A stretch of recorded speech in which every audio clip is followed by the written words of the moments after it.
Dr. Goff is a best-selling author and associate professor of philosophy at Durham University. The main focus of his research is on consciousness, but he's also interested in many questions about the nature of reality. Dr. Goff is most known for his work on Panpsychism, the view that consciousness is a fundamental and ubiquitous feature of the physical world.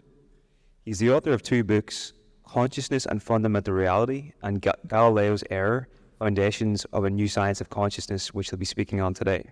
So Dr. Goff is currently working on a book exploring the middle ground between God and atheism. He has published 45 scientific papers, as well as writing extensively for newspapers and magazines, including Scientific American, The Guardian, Eon, and Times Literary Supplement. You can learn more about his work at philipgoffphilosophy.com and follow him on Twitter at Philip_Goff. So that's us now. Brilliant. Thank you very much, Niall. Thanks for inviting me. It's great to be able to talking to you about these very interesting issues, and I'm interested to hear your thoughts. Okay. If a tree falls in a forest and there's nobody there to hear it, does it make a sound? It's an age-old philosophical question, you might think, but in fact, this question was given a decisive answer in the 17th century by the father of modern science, Galileo. And that's where I'd like to start today. So a key moment of the scientific revolution was Galileo's declaration that mathematics was to be the language of the new science. From that point on, science has a purely mathematical quantitative vocabulary. But Galileo appreciated, although this is a much discussed moment, what actually less focused on is the philosophical work that Galileo wants to do to make sense of this. And that's because before Galileo, following Aristotle, I'll just go back maybe a line or two. A key moment in the scientific revolution was Galileo's declaration that mathematics was to be the language of the new science, that science from this point onwards, oh, that's better, I can hear myself now, is going to have this purely mathematical quantitative vocabulary. But what we don't discuss so much is the philosophical work Galileo had to do to make sense of this. And that's because before Galileo, people assumed quite naturally that the physical world was filled with qualities. So there were colors on the surfaces of objects, smells floating through the air, tastes actually located inside food. I mean, this is the way the world appears to us, and people naturally took it to be that way. But the trouble for Galileo, wanting science to be purely mathematical, is that you can't capture these kinds of qualities in the purely quantitative language of physical science. An equation can't capture that deep red you experience as you watch the setting sun. So this is a problem for Galileo. He wants to exhaustively describe the physical world in purely quantitative mathematical language. But what do we do with these qualities if you can't capture these qualities in that way? So Galileo got around this by proposing a radically new philosophical theory of reality. We think of Galileo as a great experimental scientist, which of course he was, but he was also a great philosopher, and he formulated a new philosophical worldview for this new scientific project. And in that philosophical worldview, the qualities we encounter in our experience aren't really out there in the physical world. Rather, they are in the consciousness of the observer, right? So the blueness that looks like it's on the surface of this table for Galileo isn't really out there on the surface of the table. It's in the consciousness of each person looking at the table. Or the bitter taste of the coffee I have here to wake me up isn't really located inside the coffee. Rather, it's in the consciousness of the person drinking it. So Galileo strips the physical world of these qualities, and after he's done that, all that remains are the purely quantitative features of matter: size, shape, location, motion. Conveniently, properties we can capture in mathematics. Right? So in Galileo's worldview, there's this radical division in nature between these two domains. The quantitative domain of science, the physical world with its purely quantitative properties: size, shape, location, motion, properties you can capture in mathematics. And the qualitative domain of consciousness with these qualities: colors, sounds, smells, tastes. And so to answer the age-old philosophical question, if a tree falls in the forest, there's no one there to hear it. For Galileo, there are kind of vibrations in the air, but no observer, no consciousness, no sound. So this is the start of mathematical physics, which has gone really well. Produced extraordinary technology and yielded great insights. But what I think many people have forgotten is that this whole project was premised on this dividing up of nature, premised on this division in nature that put consciousness outside of the domain of science. And I think this has profound implications for the area I work in, namely the philosophy and science of consciousness. So we're going to circle back to Galileo in a few slides. So we're just starting off with definitions. I think good philosophy starts with the meaning of how we define words. Hopefully it doesn't end with what words mean, but it's a good place to start so we know what we're talking about. Especially since consciousness is a bit of an ambiguous word. A lot of people use it to mean something quite sophisticated, like awareness of your own existence, I find when I'm talking to people. And so we get kind of talking cross purposes. But the way I use it, the way it's generally used in the science and the philosophy of consciousness is just to mean subjective experience. Pleasure, pain, visual or auditory experiences, itchy sensations, any kind of experience. So your consciousness is just what it's like to be you right now. So right now you're having a visual experience of the room around you, an auditory experience of my voice speaking to you, tactile sensation of the clothes on your body if you kind of attend to that. This is all different aspects of what it's like to be you right now. And that's all we mean by consciousness. You often hear people saying, it's a mystery. Nobody knows what consciousness is.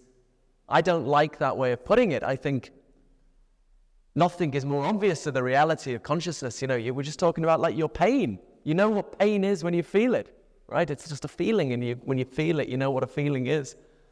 So the mystery is not what consciousness is. It's rather where it comes from, or more generally, how it fits in to our overall theory of reality. So despite great progress in our scientific understanding of the brain over the last few decades especially, we still don't really have even the beginnings of an explanation of how complicated electrochemical signaling could somehow produce an inner world of colors and sounds and smells and tastes that each of us enjoys every second of waking life.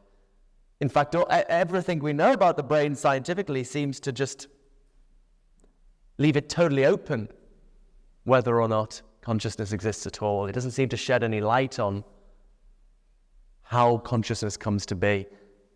So this is what has become known as the hard problem of consciousness. The Australian philosopher David Chalmers coined that term in the 1990s, often defined as just the challenge of explaining how brains produce consciousness. So this is now taken very seriously, which wasn't always the case, but people now, it's generally thought there is this deep scientific challenge of explaining how brains produce consciousness. But still, the fairly common response is just to say, well, there are lots of challenges science faces. We just need to plug away with our standard methods of investigating the brain, and we'll one day crack it, right? It used to be, I remember 10 years ago, every time you read an article in Scientific American or New Scientist on consciousness, that's what they'd say. They'd say, oh, there's this deep mystery. Let's just do more brain science. I think that's changed a lot, but it's still a fairly common response. I don't think that's right, though. Why hasn't that changed? Nope, just was a bit delayed. I think that the problem of consciousness is radically different from any of the other challenges science faces. Or in fact, the point is it's not a purely scientific question I want to put to you. It's partly a scientific question, but it's partly a philosophical question. And we're not going to solve an essentially philosophical question just by doing more experiments, important as experiments are to understanding consciousness. And I think that one way of seeing this is to appreciate that consciousness is not publicly observable. I can't cut open your brain and see your feelings and experiences. Consciousness isn't something we discovered looking down a microscope or in a particle collider. We know that consciousness exists not from observation and experiment, but just through our immediate awareness of our own feelings and experiences. If you're in pain, you're just directly aware of the reality of your pain. Now, of course, science is used to dealing with things we can't observe. Fundamental particles, quantum wave functions, maybe even other universes some physicists take seriously.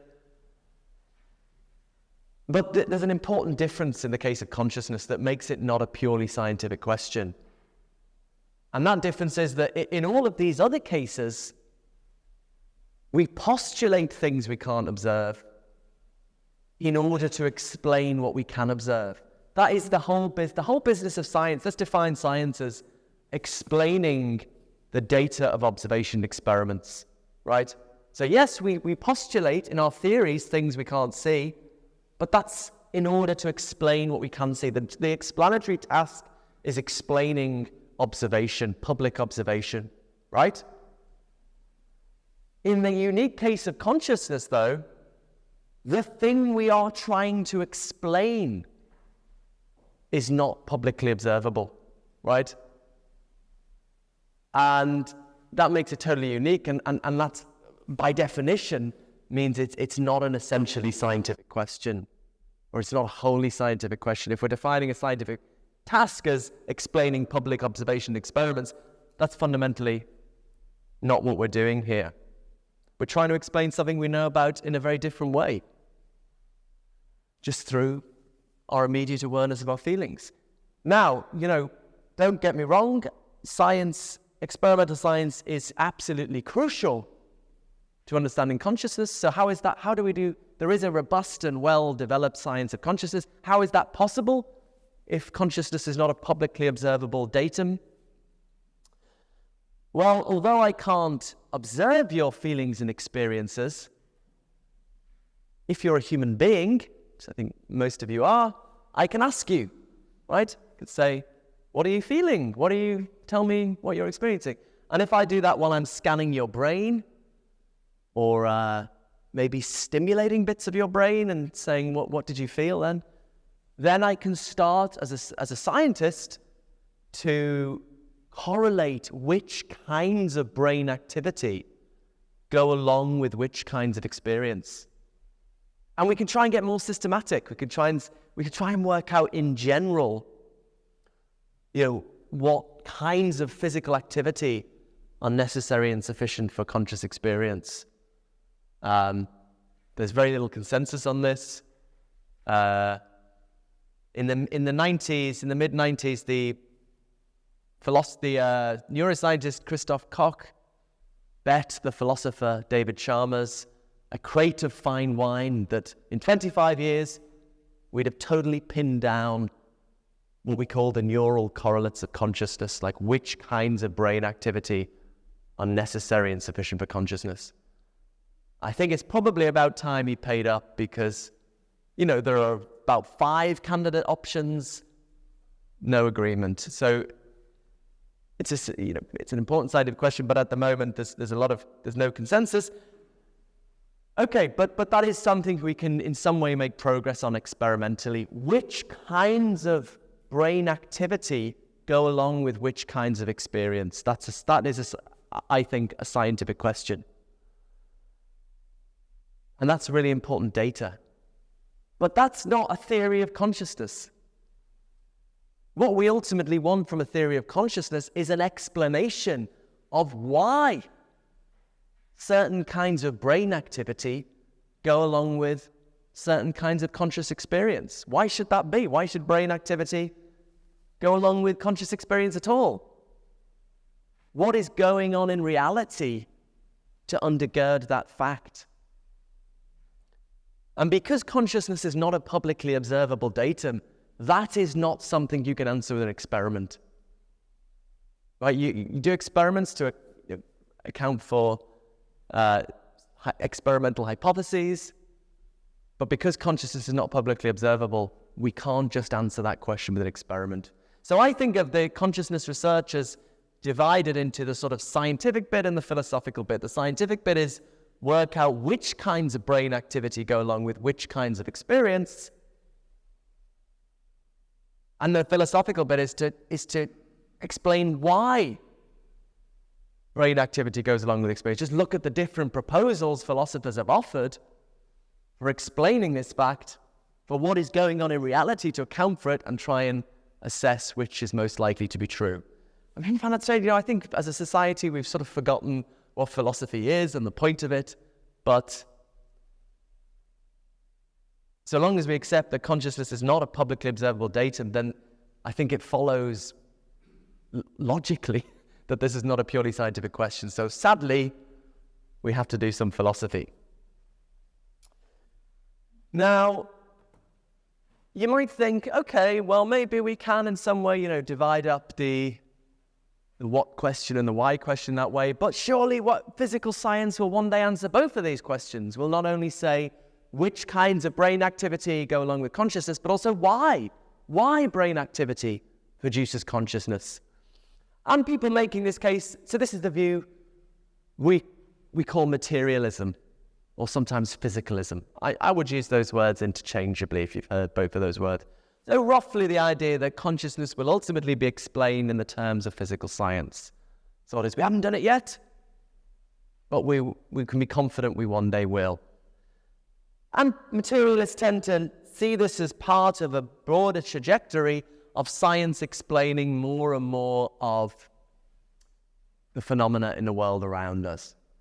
Water turned out to be H2O molecules. Lightning turned out to be electric discharge. Heat turned out to be a molecular motion. So the thought is, in the same way, feelings and experiences will turn out just to be patterns of neural firings. Right? That's the basic idea. Oversimplifying slightly, but that's the basic idea of materialism. And I think the reason, getting back to Galileo now, I think the reason people have confidence in this position is they often defend it with a sort of inductive argument. Look at the great success of physical science in explaining more and more of our universe. Water, heat, electric discharge, stars, planets. Surely that should give us confidence it'll one day get consciousness as well. But I think this inductive argument is undermined when we appreciate that dealing with consciousness is not a purely scientific question. Yeah, if we're dealing with a scientific question, we can have confidence science is going to deal with it, unless there's some good argument that it can't. But this is not a purely scientific question. It's an explanatory task radically different, for the reasons I've already articulated, from the other tasks of science. So the first point, as we've said, is that consciousness is not publicly observable. What physical science has proved good at is explaining publicly observable behavior in a broad sense of the word behavior, right? You've got a physical system of some kind. You can explain its behavior and the behavior of its parts by postulating some kind of mechanism, ultimately postulating fundamental laws of physics. That's what physics does well, explaining complex behavior of systems that we can observe in the world and quantify.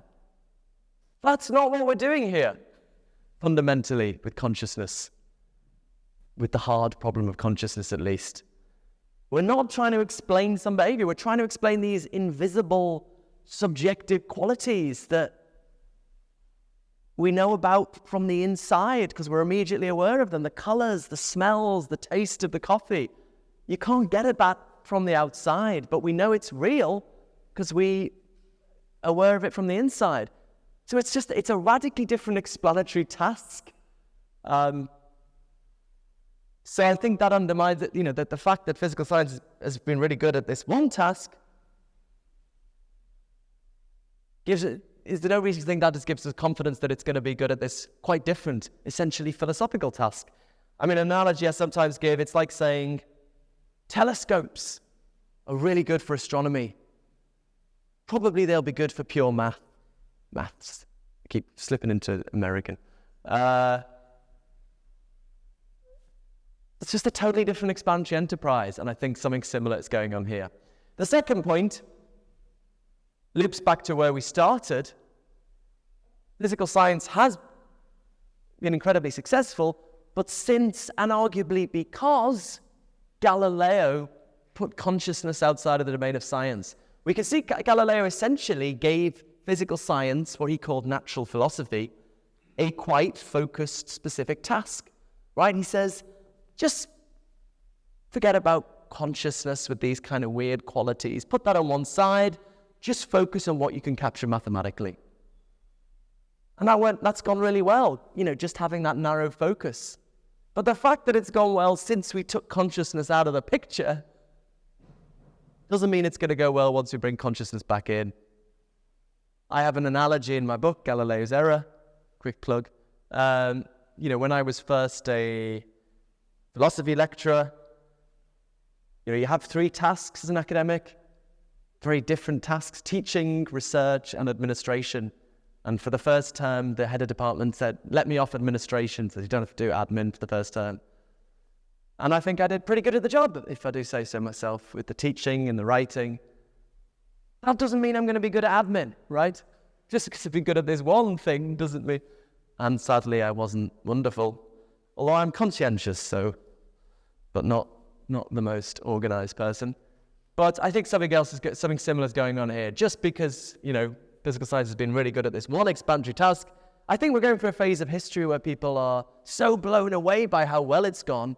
They're like, and a wonderful technology, and they're like, that's everything.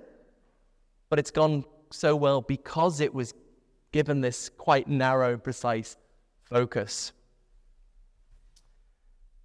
Okay.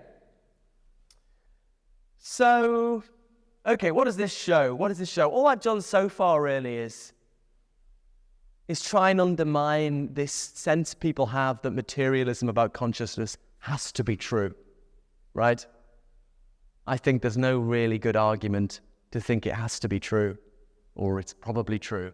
But I also think there's pretty good arguments that it can't possibly be true, that it's just not really coherent to think, we can fully explain subjective qualities in terms of the quantitative language of physical science. So what I'll do here, the next 2 slides, is just it's a huge debate.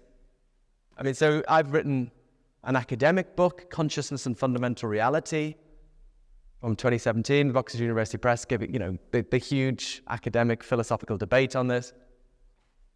And then my book, Galileo's Error, is more aimed at a general audience. But so I'll just introduce you to the debate, the philosophical discussion here, that materialism about consciousness is just incoherent.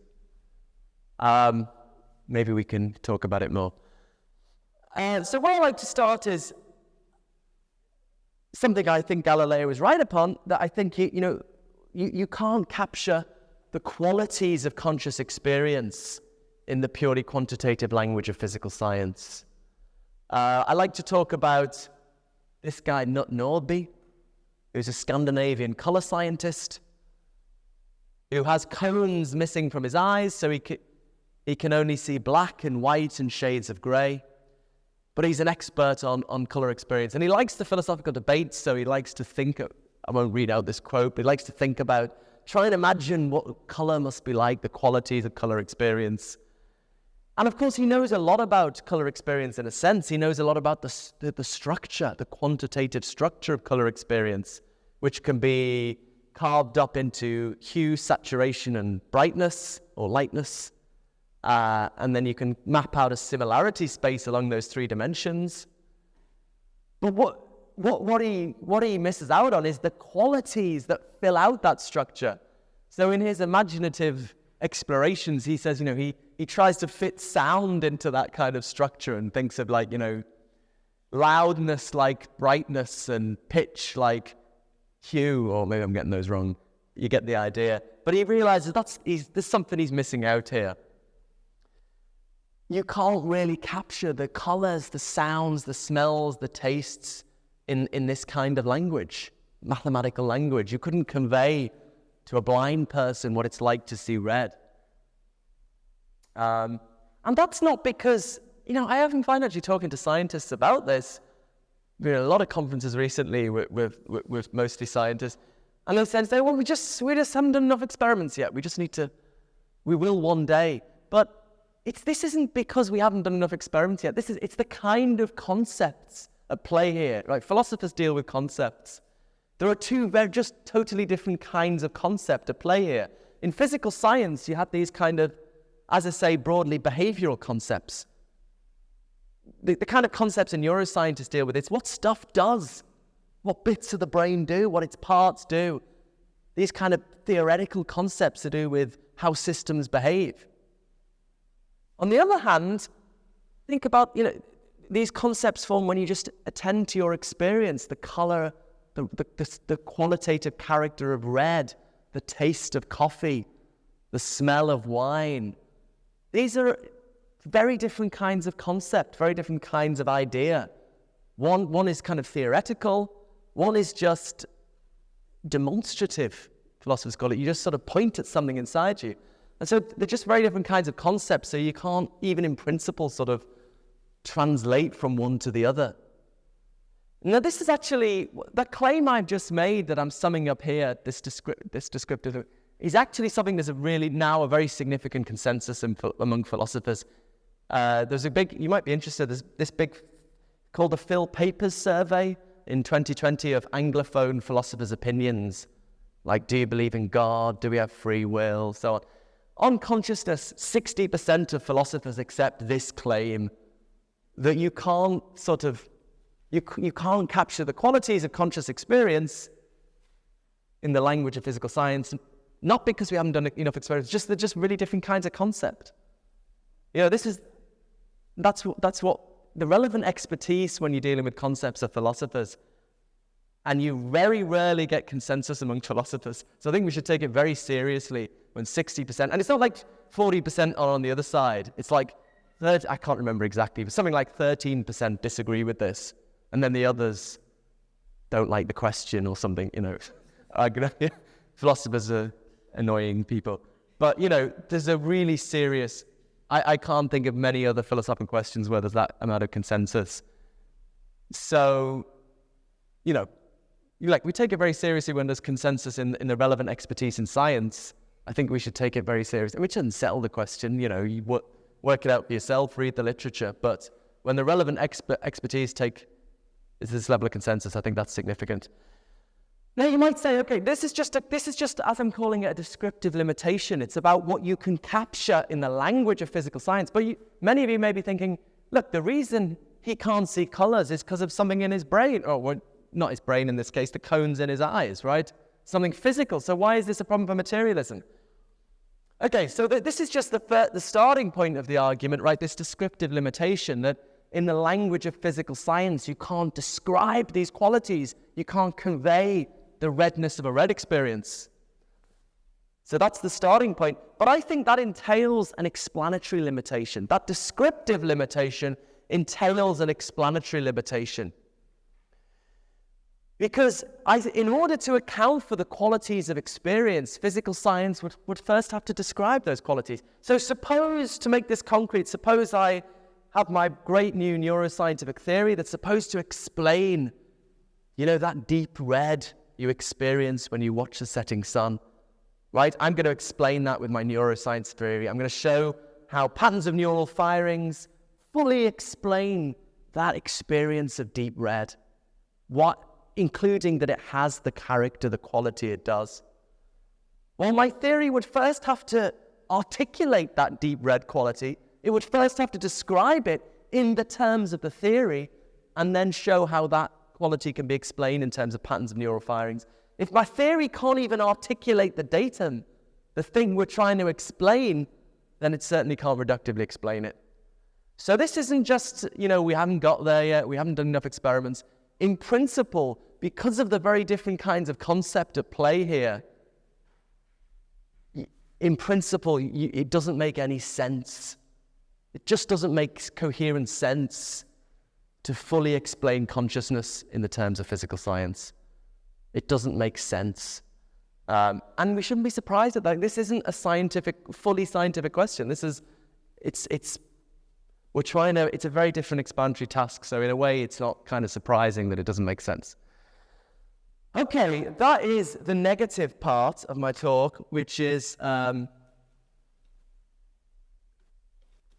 negative case against materialism about consciousness, which is probably still that, well, I'll give you some more data in a moment about what people think. Still, I suppose, the dominant view, though. Why I don't think it can be true. Now turn to my positive alternative that I defend, this view known as Panpsychism. So I'll give you just the basic case for Panpsychism as a good alternative. Then we'll have a break and talk about, I don't know what we're going to talk about, some other stuff. Okay, so Panpsychism is the view that, so I guess in our normal way of thinking about things, consciousness exists only in the brains of highly evolved organisms, and so has existed only in a tiny part of the universe and only in very recent history, cosmically speaking. But according to Panpsychism, consciousness pervades the universe and is a fundamental feature of it. On one understanding of it, the idea is that the basic building blocks of the physical universe, perhaps fundamental particles like electrons and quarks, have incredibly simple forms of experience, and the very complex experience of the human or animal brain is somehow derived from very simple forms of experience at the level of basic physics. So, well, that was very loud, isn't it? Something not very loud. It's not moving on. Clarifying a couple of common misunderstandings doesn't necessarily mean everything is conscious, right? Doesn't necessarily mean your socks are conscious. One of my students put this on Facebook as an example of what they're being taught in classes. But as I say, the basic idea is that the fundamental building blocks of reality, perhaps fundamental particles, perhaps fields. Many theoretical physicists think fields are the fundamental constituents of reality. I tend to talk about particles for the sake of simplicity. Ultimately, actually, I prefer a kind of fields-based panpsychism, but anyway. But it doesn't mean every random combination of particles is conscious, right? Doesn't mean rocks and socks and tables and chairs. So it doesn't mean this table is conscious. It just means perhaps that it's the smallest things it's made up of have some kind of very rudimentary experience. It doesn't mean the table has experience in its own right. Although some panpsychists do think literally everything is conscious. Very good panpsychist philosopher Luke Roelofs. But I think the more common view would be much more conservative about which macroscopic things have conscious experience. Also very important, when we say things like electrons are conscious, they don't have anything like the kind of consciousness we have, right? Human experience is the result of millions of years of evolution. We have very complicated visual experiences, deep emotions, subtle thoughts. Our brains are set up to receive information about the environment and process it. And, an electron has nothing like that. But consciousness comes in all shapes and sizes, right? Human experience is very rich and complicated. The experience of a horse is maybe a little bit less complicated. The experience of a vole or a rabbit may be simpler. Get down to thinking about a fly. Does a fly have experience? When it's kind of banging on the window, is there some kind of very simple form of suffering there? Bed bugs. As we move to simpler and simpler forms of life, we find simpler and simpler forms of experience. For the panpsychists, this continues right down to the basic building blocks of matter, which on this view have incredibly simple forms of experience to reflect their incredibly simple nature. Okay, so panpsychism has always existed as long as philosophy has existed in both West and East. Had something of a heyday in the 19th century, was an incredibly popular view. My colleague Peter West is a historian of philosophy, and he recently tweeted this quote from Susan Stebbing in 1937 saying, "Of course all physicists are idealists." So idealists is kind of similar to panpsychism. I guess idealism closer to the Donald Hoffman view you're going to hear in a moment. But basically she's saying, of course all physicists think consciousness is fundamental. She said, I'm yet to meet a physicist who doesn't. So it's remarkable actually how fast fashions change. But I guess since the latter half of I think something changed in the Second World War. That shouldn't be a surprising fact, shouldn't it? But in the post-war years, I think we start to have in philosophy a materialist consensus taking hold, which remains to some extent the dominant view today. So panpsychism, when I was studying philosophy, was laughed at insofar as it was thought of at all. I didn't learn about panpsychism as philosophy undergraduate. But it's in the past 10 years or so, it's come to the fore, partly through the emergence of the integrated information theory in neuroscience. One of the leading, I said there's no consensus in neuroscience about which theory gets the neural correlates of consciousness. Integrated information theory is one prominent candidate, which arguably has panpsychist implications, at least insofar as it entails that consciousness is more widespread than we previously took it to be. So that's one reason people are taking panpsychism more seriously. But in academic philosophy, where I work, there's been a renewed focus on certain work that was kind of forgotten about from the 1920s by the great philosopher Bertrand Russell. In this book, The Analysis of Matter, he proposed a radically new and interesting approach to consciousness, which had precedent in lots of earlier work. And many people have taken that in a panpsychist direction, and there's developed this Bertrand Russell-inspired form of panpsychism, and that's what I and others have developed. And this is getting taken very seriously, lots of publications, books, and so on. So actually, there is data on this. So this Phil Papers survey I referred to before, in terms of the consciousness question, so what do professional philosophers think about consciousness, Anglophone philosophers? So physicalism is still the most popular position at 51.9%, but then anti-physicalists are 32.1%. And then the rest are agnostic or don't like the question. So, this has gone from being anything other than physicalism is just ridiculous to, it's not quite the Brexit vote, but, there's obviously 32 to 52 to 32, there's a big disagreement here, big split. And the trajectory, I would say, is that, physicalism is getting slightly less popular. Well, maybe I can't make that case without some data. Anyway, Okay, then among anti-physicalists, about 3/4 are dualists who think that consciousness is non-physical, outside of the body and the brain, and then 1/4 are panpsychists. So it's very much the third position. We're sort of the liberal Democrats of philosophy, or maybe the Green Party. It's a bit cooler. But, but it's where it was one. I mean, the last time they did the survey, it wasn't on the table at all. So it's gone from being a view that's laughed at to being, a view that you have to take seriously, you have to deal with the arguments and so on.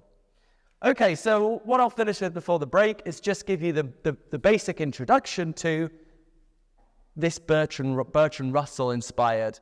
So the way I like to think about it is it kind of turns the hard problem of consciousness on its head.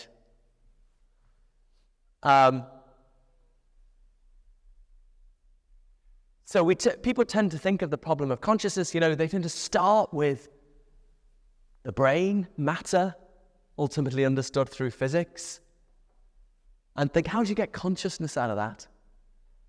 Right? I don't think you can make coherent sense of that project for the reasons I've talked about, but this Russell-inspired panpsychist approach turns that on its head, right? Rather than starting with matter and trying to get consciousness out of it, start with consciousness and try to get matter out of it.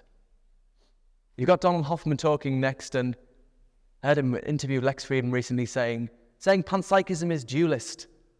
That's not the case. If he says that, tell him off. This is not starting off with, that suggests the panpsychists start off with matter and consciousness.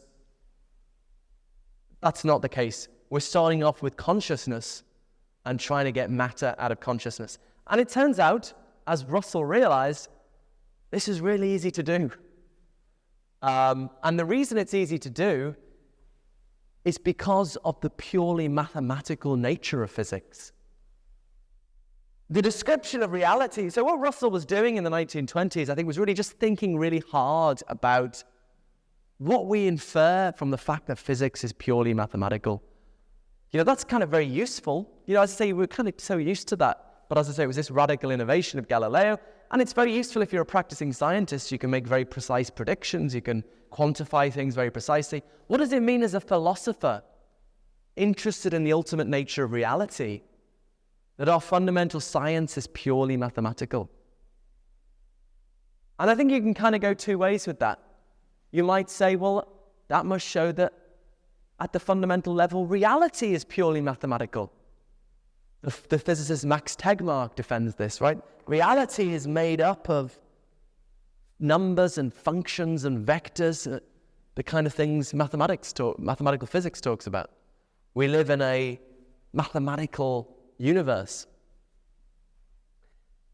An alternative approach, though, and this is what the approach Russell himself took, is to say, well, maybe there's something that underlies the mathematical structures physics identifies. Maybe there's something that those mathematical structures are the mathematical structure of. There's this famous line from Stephen Hawking. I'm jumping the gun a little bit.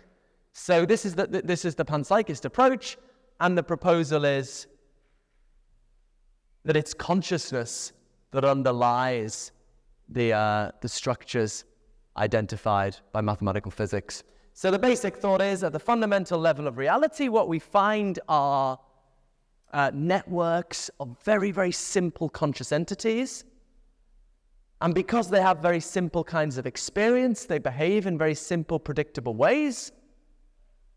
Through their interactions, they realize certain predictable mathematical structures. And then the thought is, what physicists are capturing are those mathematical structures. Those mathematical structures realized by the interactions of these networks of simple conscious entities are the mathematical structures identified by physics. So in this way, we get physics out of some more fundamental underlying story about consciousness. So in this view, in a way, when you're doing physics, you're learning about these simple forms of consciousness. Of course, you don't know that's what you're doing. My niece has just started doing physics at Manchester. Doesn't seem like she's learning about these little conscious entities, but that's just because as a physicist, you're interested in the mathematical structures themselves. You're not interested in what, if anything, underlies those mathematical structures. That's more of a philosophical question. So Stephen Hawking famously said, even final physics will be just a bunch of equations. It won't tell us what breathes fire into the equations. The panpsychist view is that it's consciousness that breathes fire into the equations.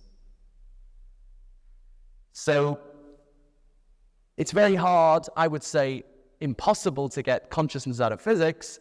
It's dead easy to get physics out of consciousness because physics is purely mathematical. So as long as you've got stuff fulfilling the right mathematical patterns, you've got physics, right? That's the basic thought. That was Russell's genius insight. So final thing, just before we come to a break, just to kind of hammer this home. Very interesting physicist Sabine Hossenfelder does a lot of popular stuff, really, really cool. I disagree with her on a lot of stuff, but, really interesting thinker. She had this blog post, slagging off panpsychism, and she was interpreting it like Donald Hoffman in a sort of dualistic way. She was thinking, the idea is the particles have their physical properties, mass, spin, and charge, and then they also have these funny consciousness properties. And her thought was basically, well, that would show up in experiments, right? What we call the standard model of particle physics, our best theory of the fundamental types of particle, that's based on their physical properties of particles, like mass, spin, and charge. If particles also had these consciousness properties, we'd get different predictions. But that's just misunderstanding the view, right? Or at least this Russellian kind of panpsychism. The Russellian panpsychism it's not trying to change physics. It's saying, like, the standard model is fine as it is. It's just not the fundamental level of reality. We've got a deeper story going on of these networks of very simple conscious entities that realize the structures, the mathematical structures we get in the standard model of particle physics. So Hossenfelder is a little bit like a biologist who knows loads about cells and cellular biology. And they've heard people talk about wave functions. And they're like, I don't find wave functions in tigers. I don't believe in wave functions.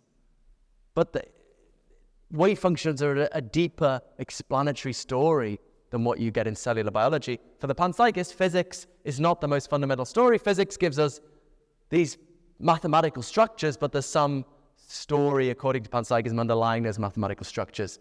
Actually, it might be interesting, the difference between me and Donald Hoffman, as I understand it, Hoffman thinks that what he wants is mathematical structures deeper than physics, right? I don't see that, and that's why his view is idealist rather than panpsychist, because there's a deeper level of mathematical structure.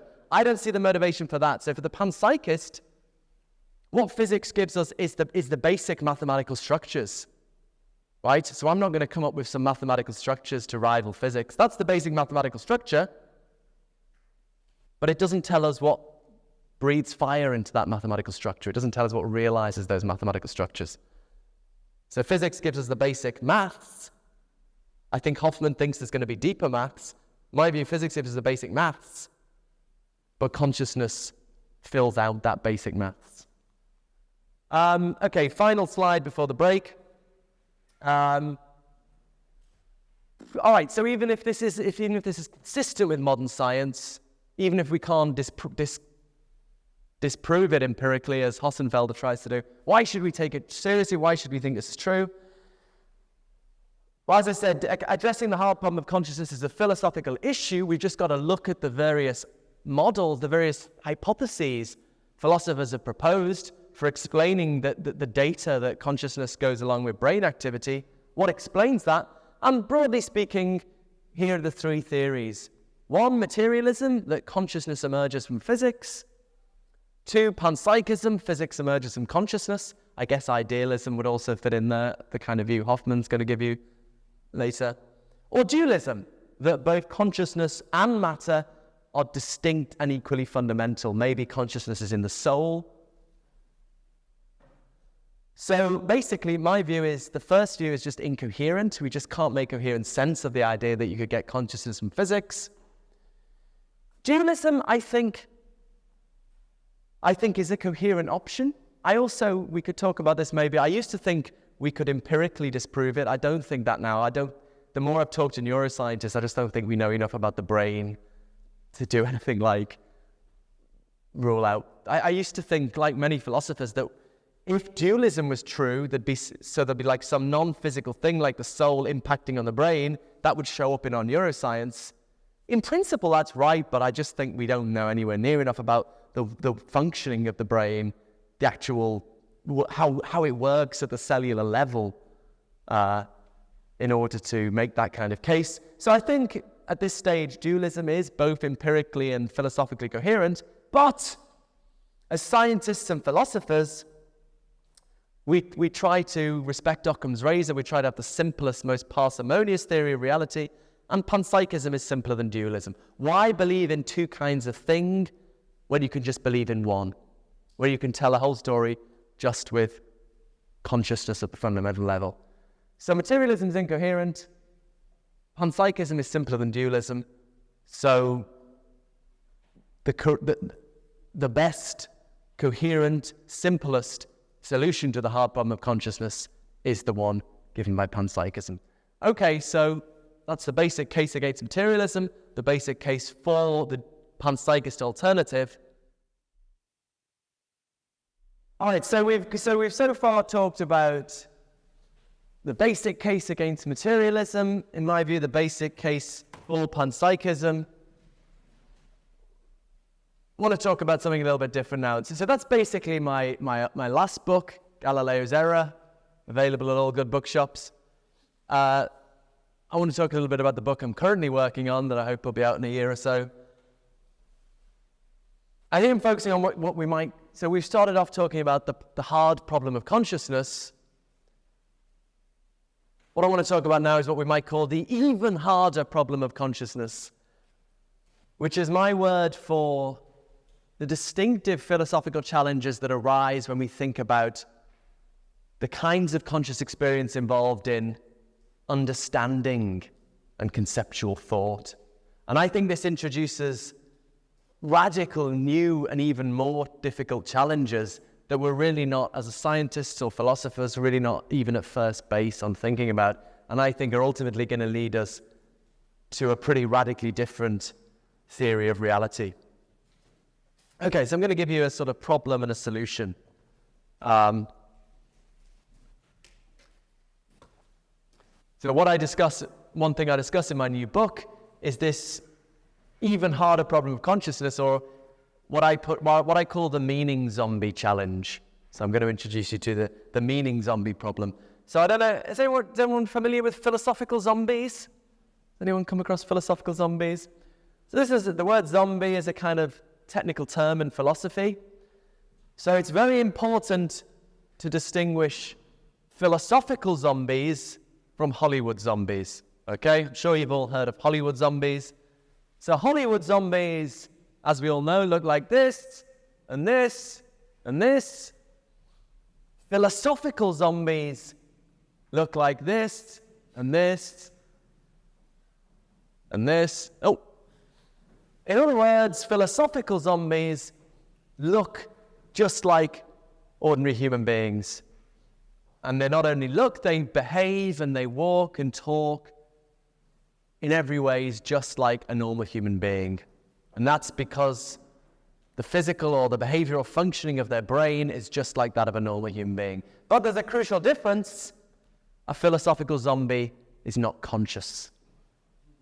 There's nothing that it's like to be a philosophical zombie. So you stick a knife in a philosophical zombie, they'll scream and try and run away, but they don't actually feel pain. A philosophical zombie is, they're crossing the road, they'll sort of look both ways and wait for the traffic to stop and cross, but they don't actually have any visual or auditory experience of the world around them. A philosophical zombie is just a complicated mechanism with no feelings or experience that's set up to behave just like a normal human being. Okay, so we can define a philosophical zombie as a physical or functional, meaning sort of to do with its behavioral functioning, duplicate of a human being but which doesn't have consciousness. Now, nobody thinks these things are real. I think there's one philosopher who thinks everyone's a zombie but him. Okay, but, most people are not thinking these things are real.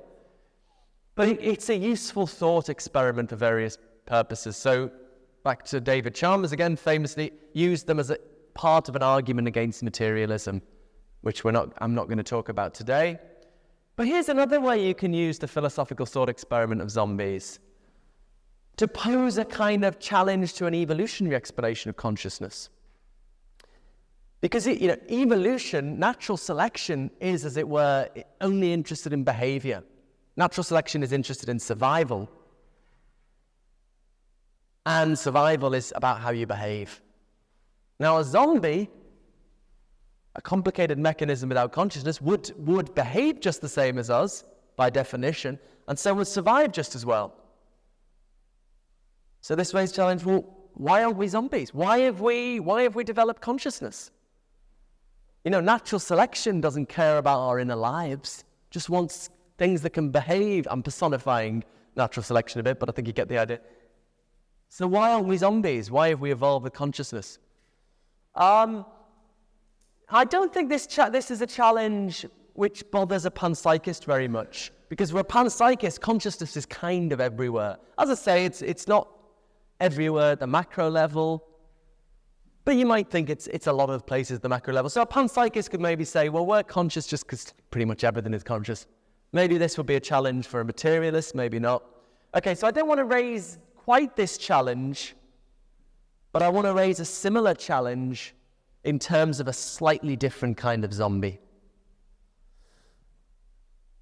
And to introduce you to that slightly different kind of zombie, I want to make a distinction between two kinds of consciousness: sensory consciousness and understanding experience.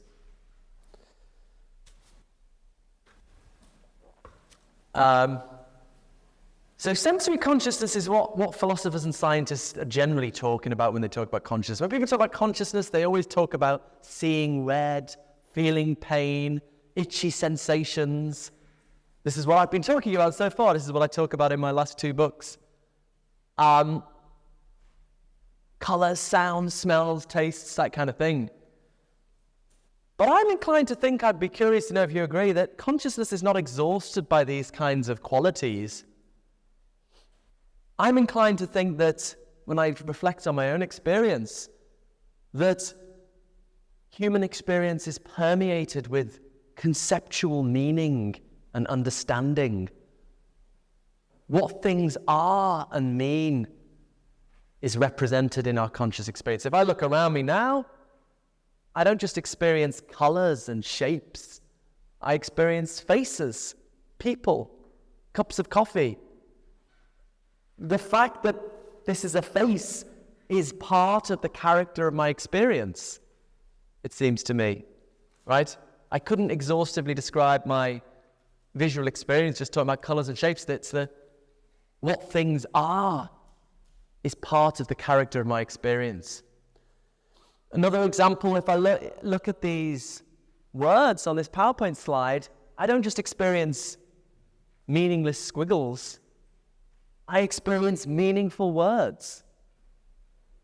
If you don't speak English, if you don't know to read English, it might look like meaningful squiggles.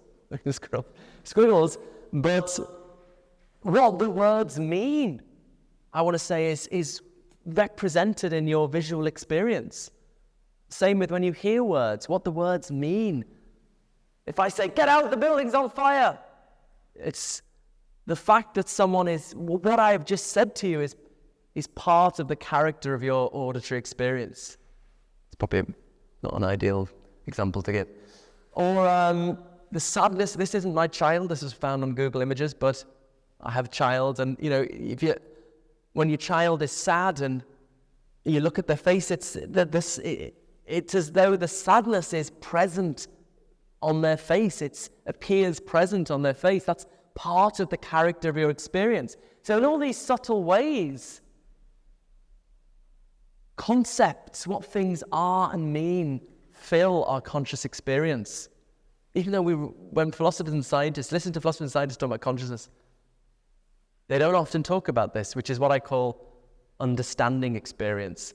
And I think as a scientific and philosophical community, we're really not at first base in trying to make sense of this. And I think it raises very, very deep challenges, which I hope we'll get onto. Actually, I mean, just to flag up, the existence of understanding experience is actually controversial in philosophy. Analytic philosophy, in Anglophone philosophy, about 50% of philosophers, people like Michael Tye and Jesse Prince, they say when they attend to their experience, they just find colours and shapes. They think they don't find this understanding experience. Whereas people, including myself, say it seems just obvious when you attend to your experience. It's not just colours and shapes. Whenever I teach my undergraduate students this, they're baffled by the idea that maybe it's the way I teach, that there's just colours and shapes in our experience. But it's hard to know how to settle the debate because, it's just about the character of our experience. Maybe some people don't have understanding experience. Anyway, I'm going to start from the assumption that there is such a thing as understanding experience and explore the challenges it raises. Okay, so in terms of this distinction between two kinds of experience, let me introduce you to one of my new imaginary friends, the meaning zombie. So a meaning zombie is a slight twist on the zombie thought experiment. So a meaning zombie is a functional duplicate of a human being, behaves just like us, their brain functions in the same way. They have consciousness, but they only have sensory consciousness. Colors, sounds, smells, tastes, maybe pain, maybe kind of feelings like pain, itchiness, but they have no understanding experience. No understanding of what things are or mean. Maybe one way to think about this, the great philosopher and psychologist William James said that the experience of an infant, of a newborn infant, he referred to it as a buzzing, blooming confusion. So I think infants are conscious, but there's just some kind of meaningless experience. If you ever, look at a baby, they're just sort of, don't know what the hell's going on. Then as the child grows, their meaningless experience slowly starts to represent what things are and what they mean. Objects, possibilities, stuff they want. But for a meaning zombie, in this thought experiment I'm inviting you to join me on, that was a bit of a mixed metaphor, the meaning zombie grows up and its behavior gets more like a normal adult, but its conscious experience stays a meaningless, buzzing, blooming confusion. It's just colors and shapes. Maybe confusion isn't quite the right word. I think you have to have some understanding to be confused, but... Sorry? Alzheimer's? Yeah, that might be a good way of thinking about it if you're just second childhood. Yeah. Although I suppose an Alzheimer's person, their behavior changes as well. In this strange thought experiment, I'm imagining someone who, that's a nice, is it on the inside has Alzheimer's, but they behave just the same. Sound a bit far-fetched, perhaps? Well, we can talk about that. But that's the sci-fi thought experiment. That's perhaps a nice way of thinking about it. Okay, so why am I thinking, again, I don't think meaning zombies are real. Why am I thinking about them then, if they're not real? Just for fun? Well, I think they pose something like this same challenge to an evolutionary explanation, this time of understanding experience. Oh no, it's the same slide, sorry. I'm pressing the wrong way. I'm an idiot. This is how my simple mind works. It's there, point there. It's still not working. Okay. So this is what I'm calling the meaning zombie problem. A meaning zombie would survive just as well as us because it behaves just the same as us. So why aren't we meaning zombies? Why do we have understanding experience? Natural selection doesn't care about the quality of our inner lives. It just wants us to behave in a way that's going to help us survive. So why did natural selection give us understanding experience? That's the question I'm posing with this thought experiment. Say again? They copied the others, people. Well, I suppose you'd have to already have others who have understanding experience. I suppose what I'm asking is, why are there any organisms at all with understanding experience in the first place? And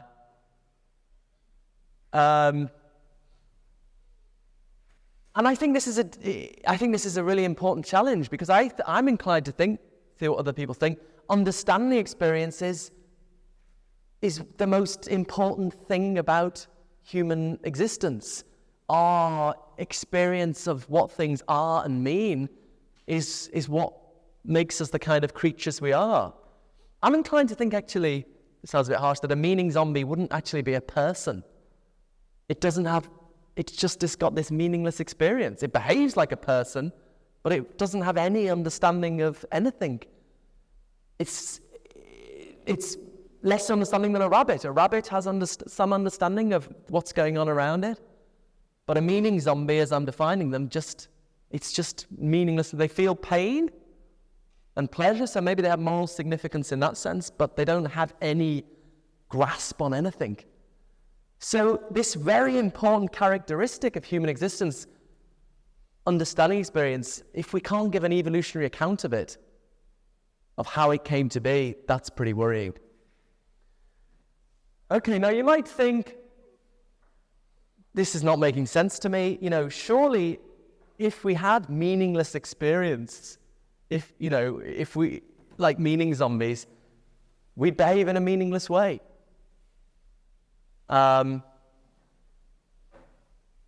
Surely this doesn't make any sense. Well, what I'm assuming here is a quite common assumption among scientists and philosophers, some kind of micro-reductionism. Say again? Was it? It's not a human being, so when it's that, you have to go really either. You have to fair actually for Asian and everything. You have to.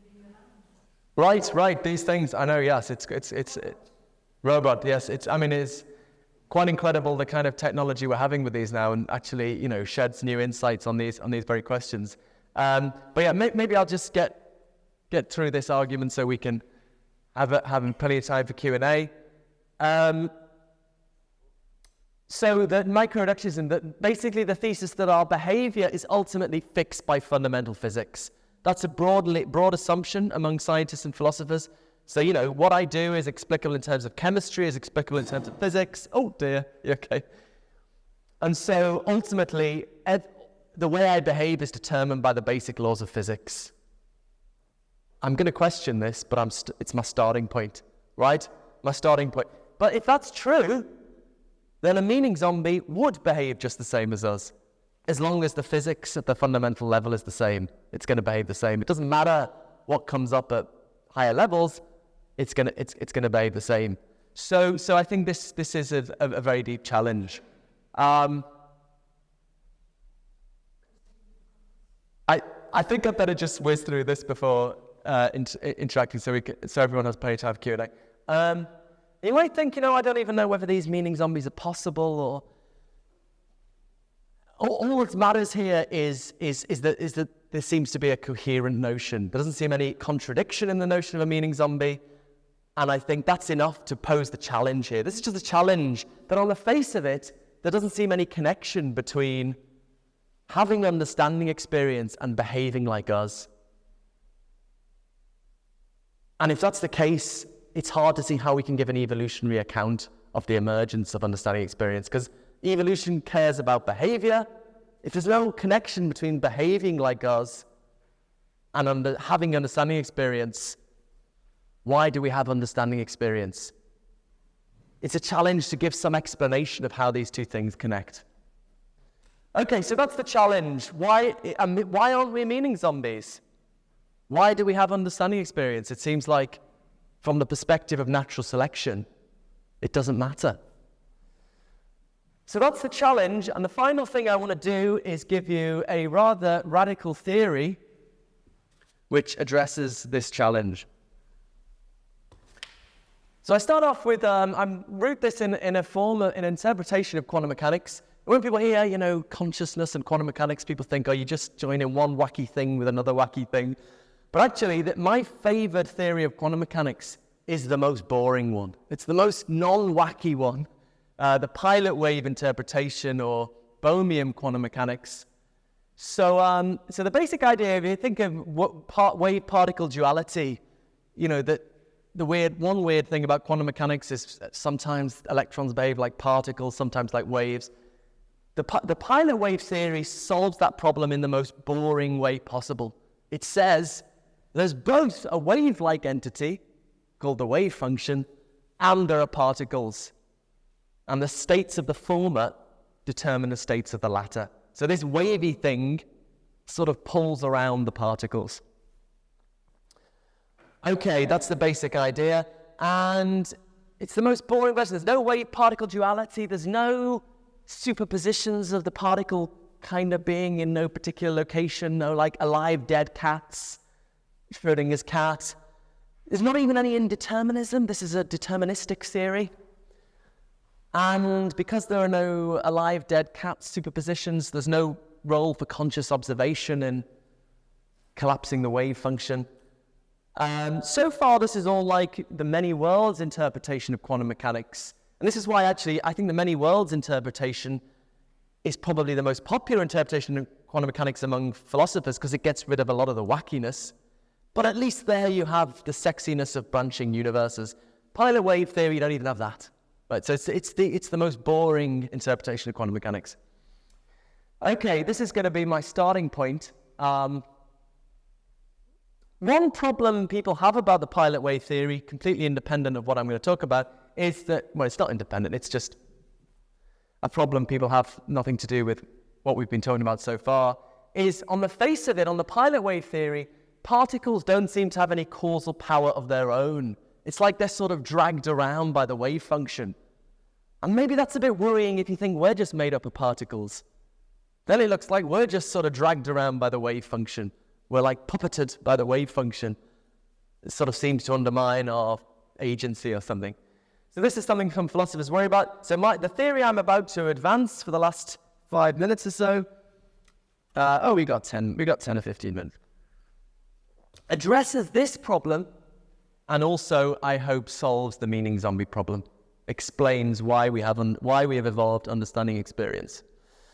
Okay, so it's a wacky sounding view that I call pan-agentialism. Kind of the wacky sounding view that the roots of strong free will. Not only is consciousness, the roots of consciousness at the fundamental level, but the roots of strong free will. So on this view, particles are never compelled to act, but are rather disposed to respond rationally to the character of their experience. You might call it pan-rationalism, maybe, that the universe has rationality built into it. Okay, strange sounding view, hear me out. Now, your initial thought might be, well, if particles are sort of freely choosing what they want to do, why don't we have chaos? Well, the thought is on this view that the wave function is determining how particles feel inclined to behave. What do I mean by inclined to behave? Something like a very, very, very simple version of what you feel when you yearn for something.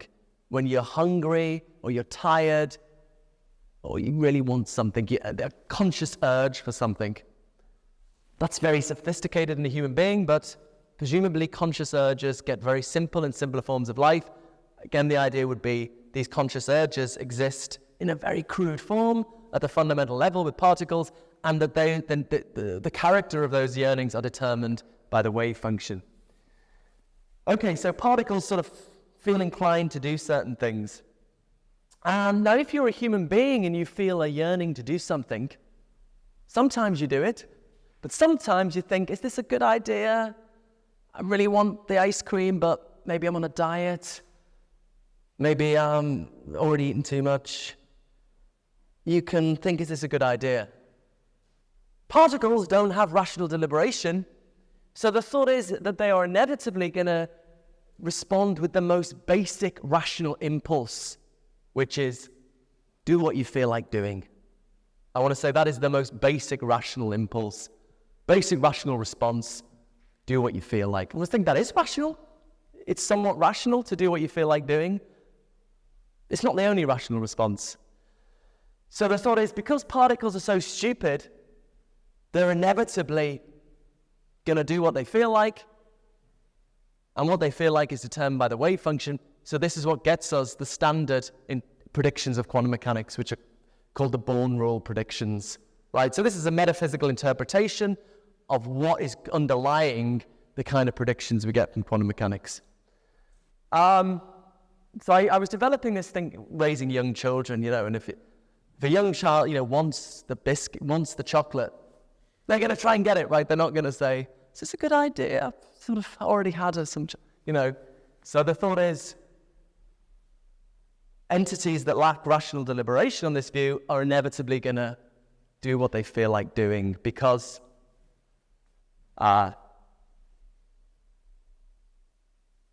they're, by their nature, disposed to respond rationally, and they're not sophisticated enough to do anything other than the most basic rational response. That's the thought.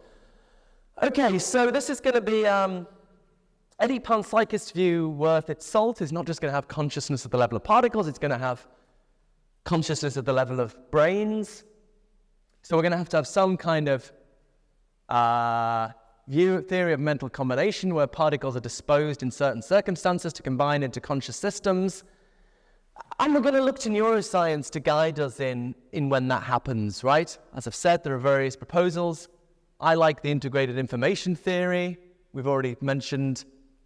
I could tell you why in Q&A. I won't now. Which tells us that you get consciousness at the systems level when there's more integrated information in the whole system than in its parts. So if that turns out to be the true theory of the neural correlates of consciousness, then combining it with this panagentialist view, we say that particles have these basic dispositions such that when there's more integrated information in the whole system than its parts, the system as a whole becomes conscious. Okay, so I'm using this as sort of the candidate for whatever theory of whatever neuroscientific theory turns out to be correct. Okay, so we're going to have some theory where in certain circumstances we get conscious particles combining into conscious systems. Okay, now, insofar as those conscious systems that emerge lack experience understanding, insofar as they lack any understanding of what things are, what they mean, then they will, like particles, just follow the inclinations put into them by the wave function. They're going to just do what they feel like doing. Because if you don't have any understanding of the world, any understanding of what things are, what they mean, all you can do is do what you feel like. But as there emerge, this is the hypothesis, as there emerge systems whose experience embodies understanding of the environment, such systems may rationally respond to the apparent facts of the world rather than their conscious inclinations. So very, very simple, concrete example. You've got a rabbit running away from, a wolf? Do wolves chase rabbits? Fox chase rabbits. Let's say that, the rabbit feels inclined to stop, but it knows, in some sense, that if it stops, it's going to get eaten. So it may respond to that fact rather than to its immediate inclinations. And on this view, it's the wave function that's, determines its immediate inclinations. But the rabbit is not like a particle. A particle just follows its basic inclinations. The rabbit has some understanding of the world, so it may choose not to follow its basic inclinations. So we're going to get systems that start to behave a bit differently as they gain understanding of what things are and what they mean on this view. And I think that's likely to lead to a survival advantage, right?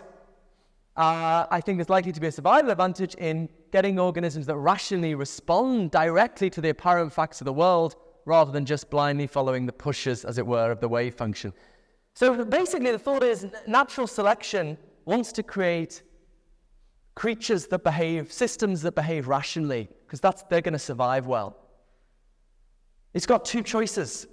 It can either just sort of mechanically, using the laws of physics, mechanically build up a system that behaves rationally in a wide range of circumstances. That's really hard to do, as any AI researchers know, to try and get a system that's just, as it were, programmed to behave rationally in a wide range of circumstances, have what we call general artificial intelligence. Very, very difficult. An alternative for natural selection is just to try and get organisms with understanding experience, with conscious understanding of what things are and mean. Very simple at first, more complicated, because then the system can just, by its inherent disposition to respond rationally, which it has on this hypothesis, it can just directly respond to the facts of the world as they are presented to it. So evolution doesn't have to program it to behave rationally in lots of different circumstances. It just gives it understanding of the world, and then through its inherent disposition, it responds rationally. And it's likely that that's going to be a massive shortcut to just try and get creatures with understanding experience. So I thought this addresses the meeting zombie problem. This explains why we have evolved with understanding experience, because there's a massive, on this hypothesis, there is a massive survival advantage to having understanding experience. So just to be clear, this is, on this view, this is not we are now rejecting micro-reductionism, the dominant view in science and philosophy. We're not supposing that everything is determined by the laws of physics. So the predictions associated with quantum mechanics, the Born rule predictions, the claim is these would be violated as we get complex organisms. Why is that? Because the thought is that the predictions we associate with quantum mechanics are just what you get from particles responding in that most basic rational response.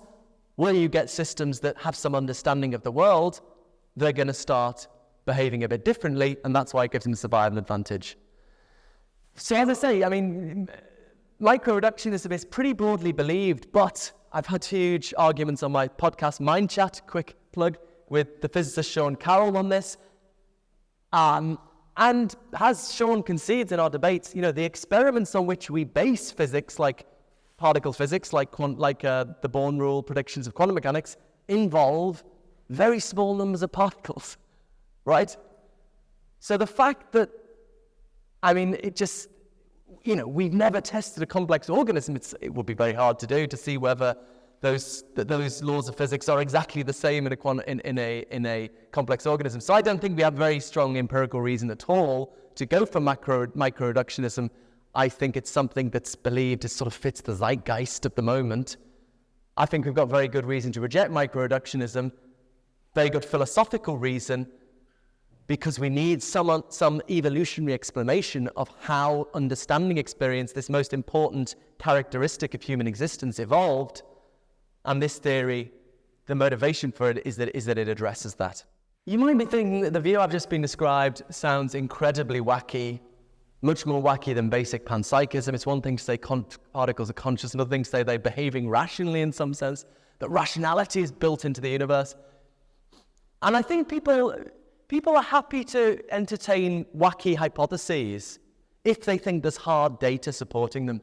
We're happy to think time slows down when you travel fast, or the weirdness in quantum mechanics, if there's hard data. But if it's just some kind of philosophical argument, people think, even if I don't know what's gone wrong with the argument, you might think, I'm going to need hard data if you're going to want me to entertain this weird view. But I'm going to say this view I've just defended was defended on the basis of hard data, namely the reality of understanding experience. That is hard data. It's something. It's not a data we get from experiments, but the reality of one's understanding experience is something I would say we know with certainty just through attending to our own experience. So it is hard data. And this leads me to the point I'd like to finish on, which is that the thing I guess I'm most passionate about is that the reality of consciousness is hard data, and as a scientific and philosophical community, we do not treat it as such. It's not empirical data in the sense of what we get out of experiments, but consciousness is something we know to be real, and so any overall theory of reality has to be able to account for it, or that theory is false. So it is hard data.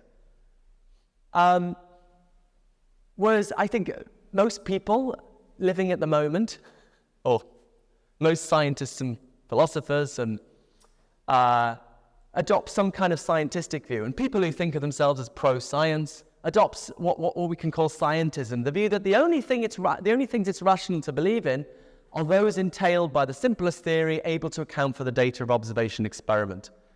If you strictly follow this through, you will not believe in conscious experience. This is how ridiculous this is, because someone like Daniel Dennett is wonderfully consistent on this. He knows that his own conscious experience is not the postulation of experimental science, so he doesn't believe in it.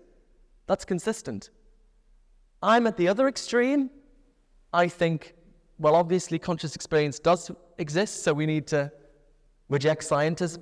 I think most people are in a sort of confused middle way where they think, of course my experience exists, but they don't follow through the implications that means there is a fundamental datum here over and above the data of observation experiments.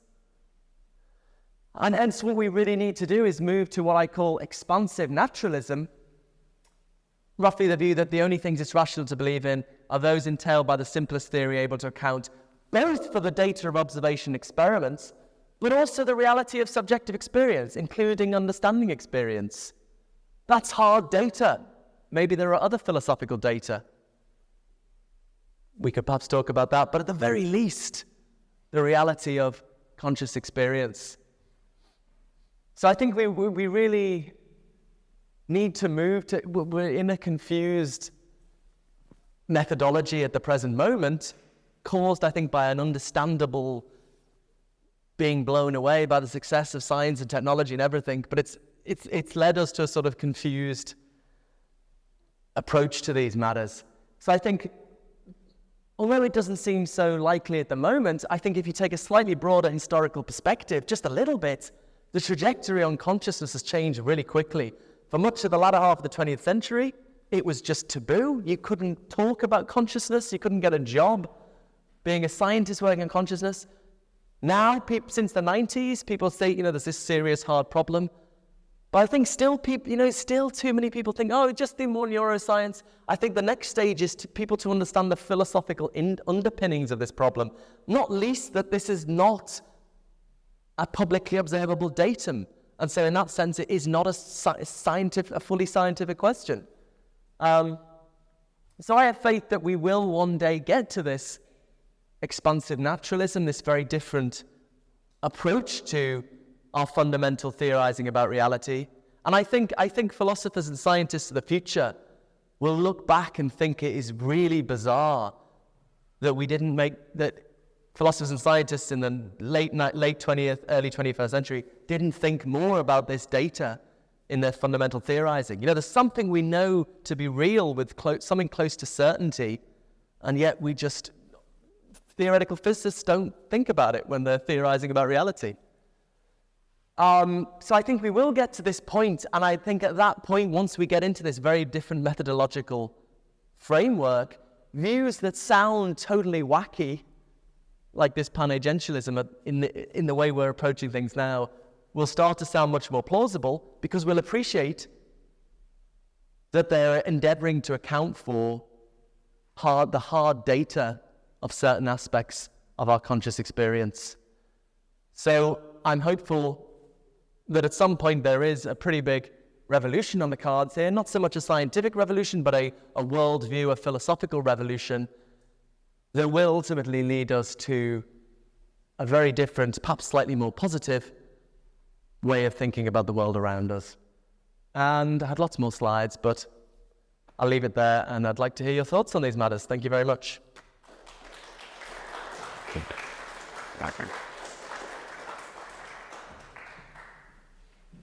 Stop. Live for now. That's a very good attitude to life, I think. Yeah, absolutely. All right, Philip, thank you for a fascinating talk. I think you've given everybody here enough to think about there for a couple of months at least, so well done. It was fascinating. We've got a couple of questions from people on the live stream, and then we'll just pass the mic around like we did in the first session this morning. All right, so the first question is from somebody who didn't want to be named. But is basic particle consciousness actually connected to another question? How do you explain the origin of life itself? Does life equal consciousness? What was the first part of the question? Does meaning, does music? What was? Is basic particle consciousness actually connected to another question? How do you explain the origin of life itself? And does life equal consciousness? Yeah, it's a really good question. Like, I mean, there are, I guess, a couple of big mysteries remaining in science, consciousness, but the origin of life, natural selection can only kick in once you've got self-replicating organisms and with some mechanism of inheritance and a competitive environment. But where did life come from in the first place? And this, I guess Darwin thought it could have just been accidental, but the more we've learned about the basic, what you need to get basic life off the ground, it just looks a bit hard to swallow that it could be accidental. This is not my area of expertise. It's a fascinating mystery. I wonder whether the theory I've just outlined would help with that. I'll have to think about that. I don't know. So this theory is, I guess lots of people think about the start of life, if they're just thinking everything's just reducible to basic physics, that's a real challenge. Although the more I've talked to chemists working on the origin of life, often also who are not necessarily into this panpsychism stuff or whatever, also reject that microreductionist view and think, in some sense, new causal principles kick in at high levels of complexity, which is connected to what I've been defending here. Things behave a little bit differently once you get complex systems. I think something like that must be part of the story with accounting for the origins of life. But whether this theory would help with this, I'd have to sort of think about. That was a nice, easy question to start off with. So next we have one from Charles Gordon Graham. He says, it was a fascinating talk. I'm really interested in panpsychism. I have two questions. When I was a teenager, I thought of everything as alive or conscious to varying degrees, just like all materials are magnetic to some degree or other, just some much more strongly magnetic than others. The second point is the quantum physicist Erwin Schrödinger, influenced by the Hindu Upanishads, wrote of the arithmetical problem of consciousness. He argued that ultimately there's only one consciousness, and I wonder what comments you might have about these 2 points. Yeah, good, thank you. So the first, the connection between life and consciousness is not so clear, I suppose. It depends how you define life, I suppose, but if we're thinking of life as sort of complex biological functioning, then we might want to obviously particles are not alive in that sense.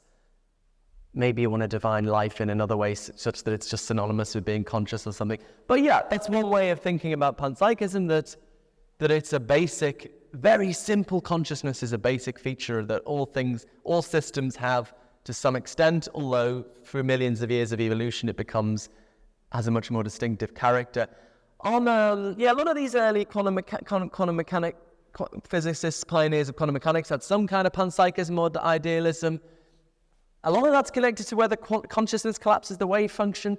I don't think that kind of view fits very well with panpsychism, actually, because if you want consciousness to collapse the wave function, you're going to have, on any collapse interpretation of quantum mechanics, you've got some circumstances where you don't have collapse, like when the cat's shut in the box, alive and dead at the same time, and then some circumstances where you have collapse, where you open the box, and the cat's definitely alive or definitely dead. If consciousness is everywhere, you're not going to have that distinction. So I don't think it... So as I said, I go for the most boring version of quantum mechanics. As to whether there's only one subject at the fundamental level, there are some... I think John Hoffman on Next is sympathetic to some kind of view like that, and the philosopher Miriel Bahari defends some kind of idealist view. I think that would be a further step. It's not obvious to me why we need to think that there's some ultimately one conscious mind underlying all things. Maybe, I mean, I had a few slides. Maybe if you're independently motivated by certain mystical experiences, I always emphasize there's no necessary connection with panpsychism and anything spiritual. A lot of the people defending it are total atheist secularists, like David Chalmers, Luke Roloffs. But perhaps if you do have, for independent reasons, certain spiritual convictions, maybe taking mystical experiences seriously, maybe a panpsychist view is more consonant with those. So maybe there could be some connection there. But that would be a further step, I think. Sorry, I have to give shorter answers. Hi, really interesting talk. I disagree almost entirely with all of it, but it does. Fantastic. Love to buy you a beer. You're not the first. I guess to pick just one question, I have many. I agree that we don't know what consciousness is. It's not obviously observable for other people. I have my own subjective experience, as do you maybe, possibly. I hope so. I guess, though, I know from my experience and indirectly through others that physical changes have changes in my consciousness. If I'm awake or asleep, if I'm at the pub, I had a few beers, let's assume I did drugs at some point, that might alter my consciousness. And so consciousness in that sense comes from at least the interaction of matter in some way. The matter changes the nature of consciousness. So if that is the case, why do we need the panpsychic consciousness? What does it contribute to this if it's only matter organizing itself? Yeah, good, thanks. So, look, the starting point, I think, for all theories of consciousness is what I call the scientific bit, that certain brain activity goes along with conscious experience, of course, and what kind of physical activity determines which kind of consciousness. Everyone agrees on that. But that's just neutral.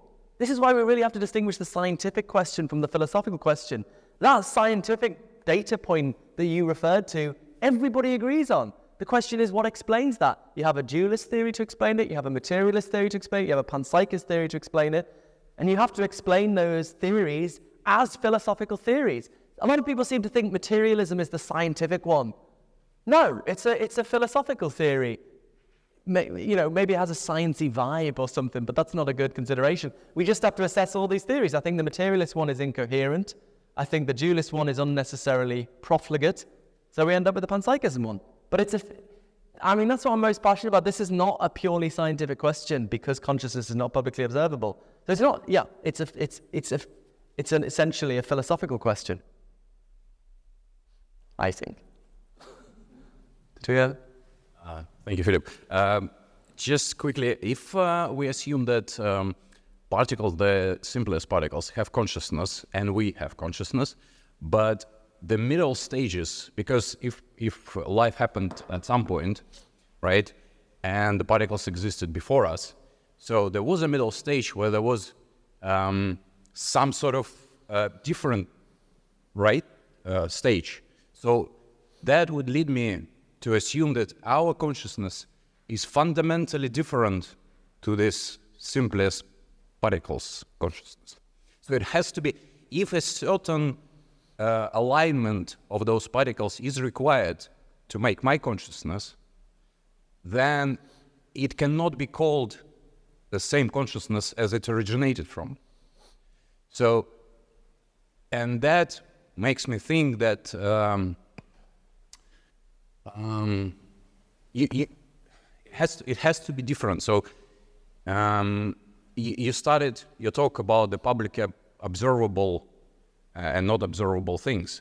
And I think that our consciousness can be observed because you can already inject, I don't know, certain hormones and you would have a different consciousness. You would be able to observe a different behavior, different, completely, you can already scientifically sort of adjust the consciousness.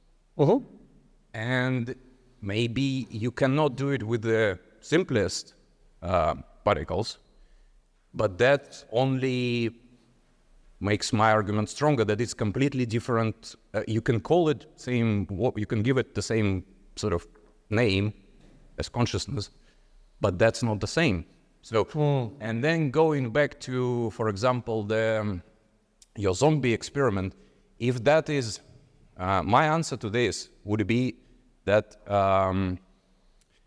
our consciousness was given to us as a survival mechanism, because we already have those that sensory experience, things that have sensory experience, but does not give any meaning to those sensory experience. Like, I don't know, the simplest form of life would probably not have any meaning to it, but it would react in your zombie as a zombie, right? It would not plan long term. It would not. So our consciousness is simply a tool for us to survive better, to dominate the planet, to basically be able to plan. For example. So those are a few holes that I... Brilliant. Okay, there are a few, yeah, really interesting. Thank you. A few different arguments there. So is our consciousness completely different from this consciousness at the basic level that's postulated? Well, I would just say it's a much more complex form of the same property. Like you might think about shape. You know, all things with shape have the same characteristic insofar as it's shape, but you've got very simple shapes, you've got very complex shapes. So I think it's the same on that level, that it's just complex, very, very complex forms of the same thing. The second question, you seem to be saying we can observe consciousness. I don't think that's the case. We observe brain activity, and then we ask people, or sometimes in what's called the no-report paradigm in neuroscience, you look for external markers like, flickering of eyes or something. But no, we don't observe someone's consciousness. We ask them or what the nature of their consciousness. We observe their brain, and then we have a theory. Okay, and then once you've got the theory, then you can say, oh, there's that brain activity, there's that consciousness. But that's only once you've got the theory. Everybody agrees on that. It's like the question here, the same question. Everybody agrees, materialist, dualist, panpsychist, that brain activity is correlated with consciousness, and we have some understanding of that. That's the scientific question. But that just leaves open the philosophical question of why brain activity. And you just look at the different philosophical options. So your final question on response to the meanings on... Yeah, so look, I think maybe I should have put it this way. There are two different notions of understanding. There's a behavioral notion of understanding. Like take the Deep Blue, the computer software that beat the chess grandmaster. Does Deep Blue understand the rules of chess? Well, in a behavioral sense, it does. It can play very well. But I would say in the sense of experience understanding, it doesn't consciously grasp the rules of chess. It doesn't consciously appreciate any strategies.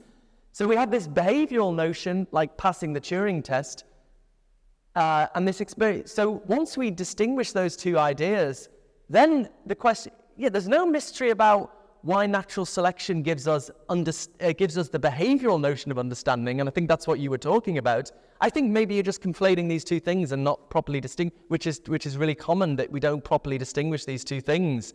We just and it's a subtle notion, isn't it?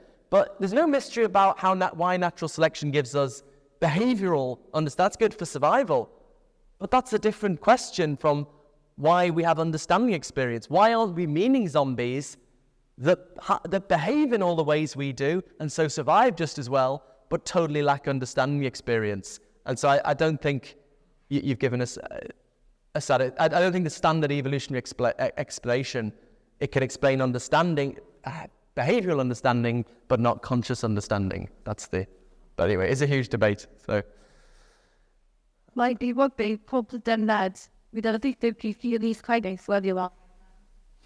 Yeah, absolutely. These connect to some pretty fundamental questions, I think. So just one more before we finish up. Is there anybody in the room that wants to ask before I ask one from the live stream? One here, yep. Hello. I've been watching a lot of cognitive science, John Vervaeke, and he talks about how do you understand human experience is not with the subjective and the objective, it's more transjective, so like it's more mutually disclosing, so the environment and the individual is sort of mutually disclosing. And I'm just trying to figure out if panpsychism is congruent with that argument, and if you had any thoughts on that, please. That's very interesting. Yeah, I'm not super familiar with this, but I mean, I know the general approach. So is it? I guess I tend to be myself more closer to the materialist in thinking, my consciousness is just in my head, which is, I guess, what this view is. It's more kind of the interactions. But I suppose you could have either a materialist or a panpsychist version of this consciousness emerges from interactions view. And I would give the same arguments against the materialist version of that. As long as ultimately your story of reality is physics, I don't think you can get consciousness out. Whether you think consciousness is in the head or whether it's in the interactions doesn't matter. Whereas I think a panpsychist version of that view might fly. So in a way, these are, I think, different questions that the debates I've been talking about are neutral on. But it's also a very interesting question. I think I'd be inclined myself, there could be other panpsychists who'd adopt the view you're talking about, and maybe I should look into it more. I think I'd be inclined to the more old school view that it's in the head, but it's not something I've looked into a lot, and it might be. What was the name of the person, sorry? John? Right, okay. I'll check it out. Thank you. We are. Panpsychism gives us, in a sense, a much deeper connection with the reality around us. Okay,